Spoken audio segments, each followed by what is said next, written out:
अस्सलाम वालेकुम नाज़रीन। रिसेंटली एक बहुत ही बड़ी डेवलपमेंट सामने आई है। रजब तैयब एर्दोआन उन्होंने ऐलान किया है कि इसराइल ने बैनुल अक़वामी क़वानीन की ख़िलाफ़ वर्जी की है और उसके नतीजे में तुर्की अपने सारे ताल्लुकात इसराइल से ख़त्म करता है।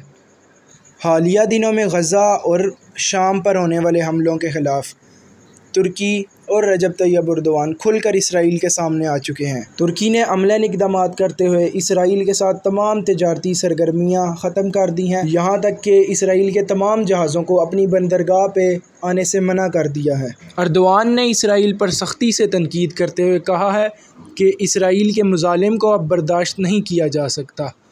फ़लस्तीन की हिमायत तुर्की की एक अहम पॉलिसी है। अब ज़रा पस मंज़र देखें तो तुर्की और शाम के ताल्लुकात भी इसमें बहुत अहम किरदार अदा करते हैं। हालिया दिनों में शाम में आए हुए हयातुत तहरीर शाम का इनकलाब और अहमद शारा की नई हुकूमत, जो कि तुर्की के बहुत करीब तर तस्वर की जाती है। गुज़िश्ता दिनों के अंदर इसराइल ने फ़िज़ाई हमले के अंदर बगदाद का हेड क्वार्टर तबाह कर दिया था। शाम की खाना जंगी के दौरान तुर्की ने इस शाम के बहुत सारे पनाह गुज़ीनों को जगह दी थी, जिसकी वजह से तुर्की और शाम की अवाम में बहुत गहरे तल्लुकात हैं।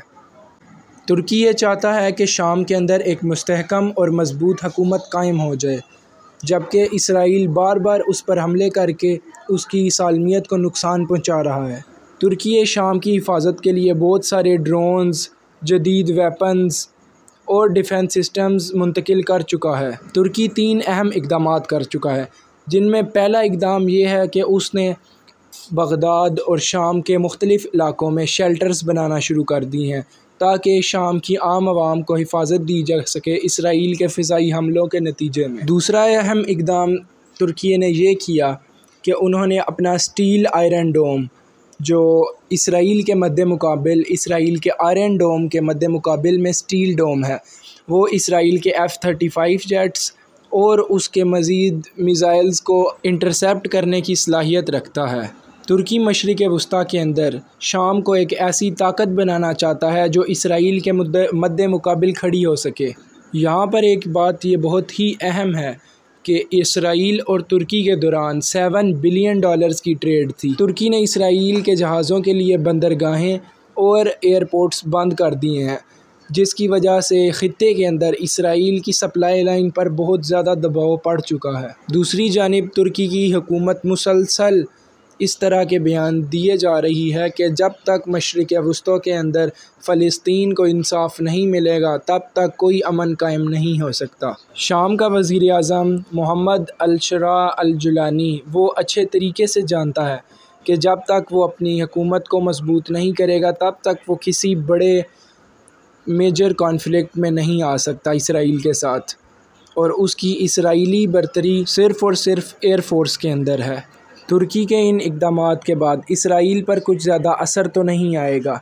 इसराइल की मईशत एक बहुत ही मज़बूत मईशत समझी जाती है, जिसे पूरे मगरिब, यूरोप और अमेरिका की सपोर्ट हासिल है, जबकि जुलानी बहुत सारे अरब ममालिक और तुर्की के काफ़ी सारे दौरे कर चुका है। वो शाम को मुस्तहकम करने के लिए अपनी मईशत को बेहतर करने की तमाम कोशिशें कर रहा है।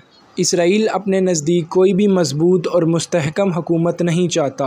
वो शाम के अंदर खाना जंगी की आग को भड़काना चाहता है, लेकिन जुलानी तुर्की शाम में जदीद असलहा, एम्यूनिशंस, रडार सिस्टम्स, मिज़ाइल्स और डिफेंस सिस्टम्स भेज रहा है, ताकि जुलानी की हुकूमत को मजबूत और मुस्तहकम किया जा सके।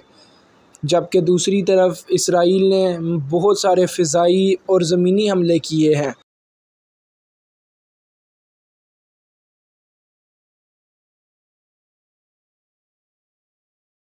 जबकि इसराइल फ़िज़ाई हमलों के ज़रिए बगदाद की हुकूमती और दिफ़ाई इदारों को बहुत सख्त नुकसान पहुँचा रहा है। दुनिया भर में इसका बहुत ज़्यादा रद्द-ए-अमल आ रहा है। तो नाज़रीन, ये थी सूरत हाल जिसके अंदर तुर्की और शाम इसराइल की बढ़ती हुई मुज़ालिम और उसकी जारहियत के ख़िलाफ़ तमाम तर इक़दामात अपना रहे हैं, ताकि इसराइल शाम की आवाम के ख़िलाफ़ मज़ीद मुज़ालिम ना ढा सके। तो नाजरीन मिलते हैं अगली वीडियो में।